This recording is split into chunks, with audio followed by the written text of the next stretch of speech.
तो last part के and में हमने देखा था कि मास्टर होंग ने अपने डोमेन और रबिंग क्लाउड रटन की हेल्प से उस एम्परर लेवल के मॉन्स्टर को मार दिया था, जिसके बाद उस मॉन्स्टर का हार्ट उसके बॉडी से बाहर आ जाता है। पर सबको अभी भी ये डाउट था कि ये मॉन्स्टर पूरी तरह मरा है या नहीं, क्योंकि सबको लग रहा था कि ये मॉन्स्टर अपने हार्ट को फिर से रीजनरेट कर लेगा। लेकिन मास्टर होंग उस मॉन्स्टर को चेक करने के बाद अनाउंस कर देते हैं कि ये मॉन्स्टर मर गया है, जिसको सुनकर सभी प्रैक्टिशनर्स लेक के अंदर ट्रेजर फाइंड करने के लिए चले जाते हैं। दूसरी तरफ मास्टर ली शेन और मास्टर होंग उस मॉन्स्टर के बॉडी के डिस्ट्रीब्यूशन पर डिस्कस करने लगते हैं और मैक्स, एल्डर याओ राओ और मिस्टर बीन को मास्टर होंग बोलते हैं कि तुम लोग भी लेक में ट्रेजर फाइंड करने के लिए जाओ और अगर किसी को भी एलियन सिविलाइजेशन होने का क्लू मिले तो तुरंत आकर मुझे बताना।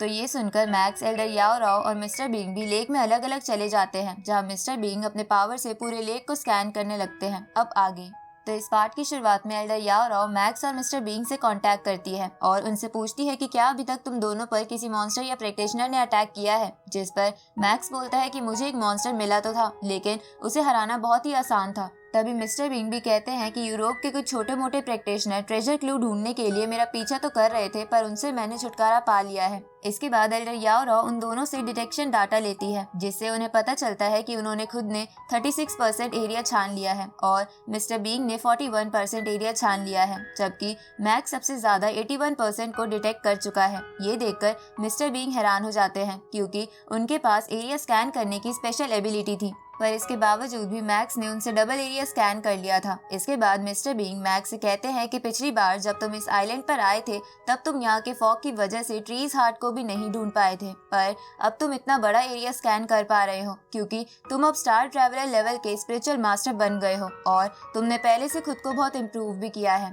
तभी हम एक प्रैक्टिशनर को देखते हैं जो कि मैक्स को छुपकर देख रहा था और वो उसके बारे में किसी को कॉल पर बता देता है। इधर एल्डर याओ राओ उन दोनों से पूछती है कि क्या तुम्हें ट्रेजर का कोई क्लू मिला, जिस पर वो दोनों मना करते हैं। तो एल्डर याओ राओ उनसे बोलती है कि हम तीनों ने मिलकर इस वाटर लेक का 95% एरिया सर्च कर लिया है, पर फिर भी हमें एक भी ट्रेजर या एलियन सिविलाइजेशन का क्लू नहीं मिला है। जिस पर मिस्टर बीइंग कहते हैं कि अभी भी एक प्लेस बचा हुआ है जहां हमने चेक नहीं किया है। तो ये सुनकर वो दोनों भी समझ जाते हैं कि मिस्टर बीइंग किस प्लेस की बात कर रहा है। अब वो तीनों उस लेक से बाहर आकर मिस्ट आइलैंड की तरफ देखने लगते हैं। तभी एल्डर याओ राओ बोलती है कि हम भी कितने बड़े बेवकूफ है जो कि हमने पूरी लेक को सर्च कर लिया है, पर हम इस आइलैंड को ही चेक करना भूल गए। ये सुनकर मिस्टर बीइंग कहते हैं कि चलो फिर अलग अलग होकर इस आइलैंड को भी सर्च कर लेते हैं। इसके बाद वो तीनों तेजी से उस आइलैंड की तरफ अलग अलग चले जाते हैं और इधर हम देखते हैं कि वो प्रैक्टिशनर अभी भी उन सबका छुपकर पीछा कर रहा था और किसी को उनके बारे में बता रहा था। इस तरफ मैक्स अपनी हेवनली ड्रिल से कोन ड्रिल शेप बना लेता है और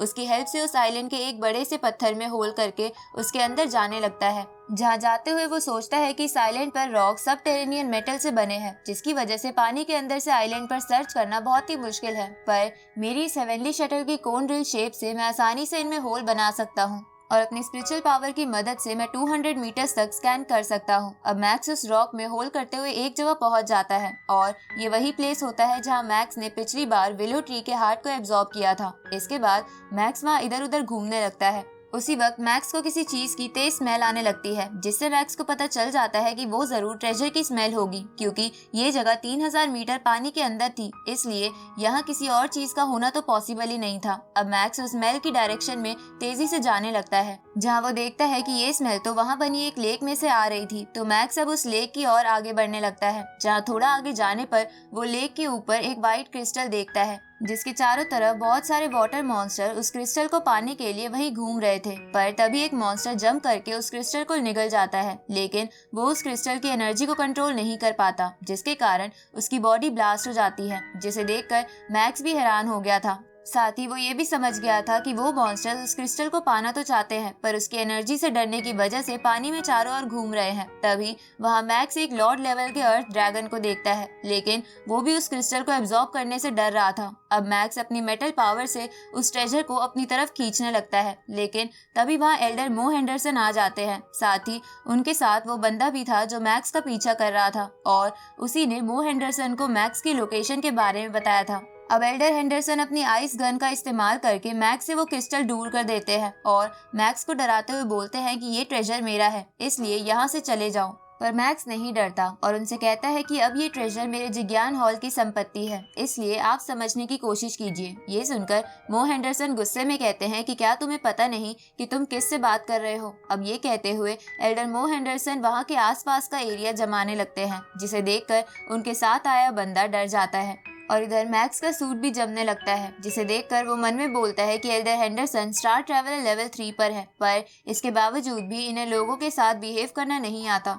ऊपर से इनका गुस्से पर कोई कंट्रोल नहीं है, जिसकी वजह से वॉर गॉड पैलेस को इनके खिलाफ कई रिपोर्ट्स मिली है कि ये अपने पर्सनल रीजंस की वजह से वॉरियर्स को मार देते हैं। अब मैक्स एल्डर से बोलता है कि उस एम्परर बीस्ट को मास्टर होंग ने मारा था और इस क्रिस्टल को भी पहले मैंने ढूंढा है, इसलिए ये व्हाइट क्रिस्टल मेरे जिज्ञान मार्शल हॉल का हुआ। तो आपको क्या ये ट्रेजर छीनते हुए शर्म नहीं आती? तो ये सुनकर एल्डर मो हेंडरसन मैक्स को गुस्से में बोलते हैं कि आज तक मेरे से इस तरह से किसी ने बात नहीं की है, इसलिए आज मैं तुम्हें बड़ों की रिस्पेक्ट करना जरूर सिखाऊंगा। और ये कहते हुए एल्डर हेंडरसन फाइट के लिए रेडी होने लगते हैं। ये देखकर वो तीसरा बंदा बोलता है कि आप दोनों शांत हो जाइए, पर वो दोनों नहीं मानते, तो वो बंदा वहाँ से चला जाता है। इधर एल्डर हेंडरसन मैक्स से कहते हैं कि मैं तुमसे वादा करता हूँ कि मैं तुम्हें 3 सेकंड्स में हरा दूंगा। ये सुनकर मैक्स भी अपनी स्वॉर्ड निकालकर फाइट के लिए बिल्कुल रेडी हो जाता है। अब एल्डर मैक्स पर अटैक करते हैं, लेकिन मैक्स उस अटैक से बच जाता है और हेंडरसन पर अपनी स्वॉर्ड से हमला करता है, पर एल्डर उस स्वॉर्ड को ब्लॉक करके मैक्स को दूर फेंक देते हैं। तो मैक्स उन पर अपने हेवनली शटल के नाइफ से अटैक करता है, लेकिन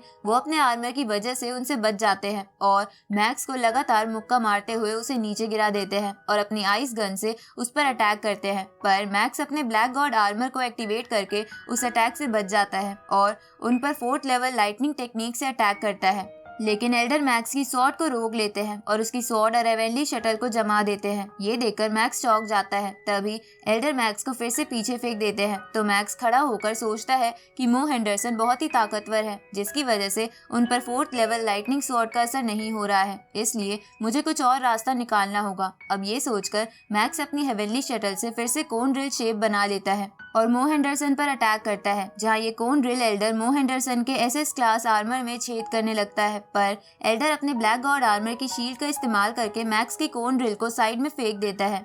ये देखकर मैक्स कोन ड्रिल शेप के साथ साथ खुद भी एल्डर हेंडरसन पर अटैक करने लगता है, जिससे एल्डर हेंडरसन फ्रस्ट्रेट हो जाते हैं। तभी मैक्स एल्डर पर पीछे से कोन ड्रिल शेप की मदद से अटैक करता है, लेकिन एल्डर अपने आगे आइस की शील्ड बना लेते हैं, लेकिन कोन ड्रिल उसके आर पार आ जाती है, जिसकी वजह से मो हेंडरसन को पीछे होना पड़ता है। तभी मैक्स फिर से मो हेंडरसन पर कोन ड्रिल शेप से अटैक करता है, पर एल्डर अपने आगे आइस की एक लंबी वॉल बनाने लगते हैं, पर मैक्स कोन ड्रिल की स्पीड बढ़ा देता है, जिसकी वजह से वो उस वॉल में भी होल करते हुए आगे जा पा रही थी। ये देखकर मो हेंडरसन हैरान होते हुए बोलते हैं कि मैक्स इतना ताकतवर कैसे बन गया। अब एल्डर अपने आप को बचाने के लिए अपने चारों ओर आइस का एक पिरामिड बना देते हैं और खुद उससे बाहर निकलकर मैक्स की तरफ बढ़ते हैं। ये देखकर मैक्स अपनी कोन ड्रिल शेप का इस्तेमाल करके एल्डर को पीछे कर देता है, जिसकी वजह से एल्डर थक जाते हैं, क्योंकि वो बहुत देर से कोन ड्रिल से बचने के लिए इधर उधर भाग रहे थे। इधर ये देखकर मैक्स सोचता है कि ये अच्छी बात है कि मेरी ये कोन ड्रिल शेप अपनी स्पीड की वजह से स्टार ट्रैवलर लेवल 3 के वॉरियर से निपटने में मेरी मदद कर सकती है।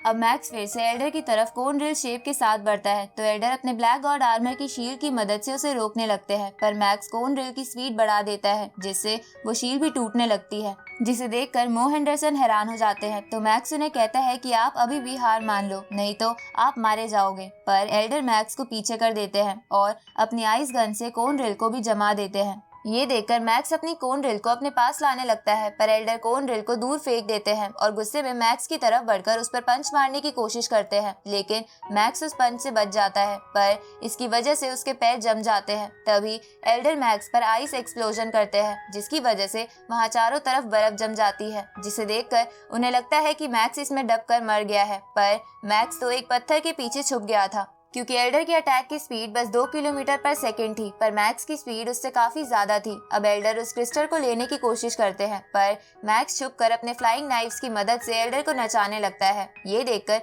एल्डर गुस्सा हो जाते हैं और उस क्रिस्टल को एक जगह जमा कर इधर उधर देखने लगते हैं कि मैक्स कहाँ पर है। तो तभी मैक्स फिर से अपनी नाइफ्स की मदद से उस आइस को तोड़कर क्रिस्टल बाहर निकाल लेता है। ये देखकर मो हेंडरसन बहुत ज्यादा गुस्सा हो जाते हैं, साथ ही उनकी आंखें भी लाल हो गई थी। इसलिए एल्डर मैक्स से कहते हैं कि अगर तुम्हारे अंदर दम है तो बाहर आओ, पर मैक्स बाहर नहीं आता। तो एल्डर आसपास की सारी जगह ही जमा देते हैं। तो मैक्स उनसे कहता है कि अगर आप में दम है तो मुझे ढूंढ कर दिखाओ। अब मैक्स मन में बोलता है कि एल्डर बेफालतू में ही ये जगह जमा रहे हैं, क्योंकि एक एक स्पिरिचुअल मास्टर होने की वजह से मैं वैसे भी ये जगह स्कैन कर सकता हूँ। पर तभी वहाँ एक अर्थ मॉन्स्टर आकर उस व्हाइट क्रिस्टल को निकल जाता है और फिर वहाँ से वापस लेक में चला जाता है, जिसको देखकर मैक्स अपनी जगह से बाहर आ जाता है। तो एल्डर उससे पूछते हैं कि तुम कहाँ जा रहे हो, जिस पर वो एल्डर से कहता है कि मैं पहले उस ड्रैगन से निपटूंगा और फिर आपसे लड़ूंगा। इसके बाद वो मैक्स उस लेक की तरफ चला जाता है, तो एल्डर भी उसका पीछा करते हैं। तभी वो अर्थ ड्रैगन क्रिस्टल निगलने की वजह से ट्रांसफॉर्म होने लगता है और इंटरमीडिएट लॉर्ड लेवल से तुरंत ही किंग लेवल पर पहुंच जाता है। साथ ही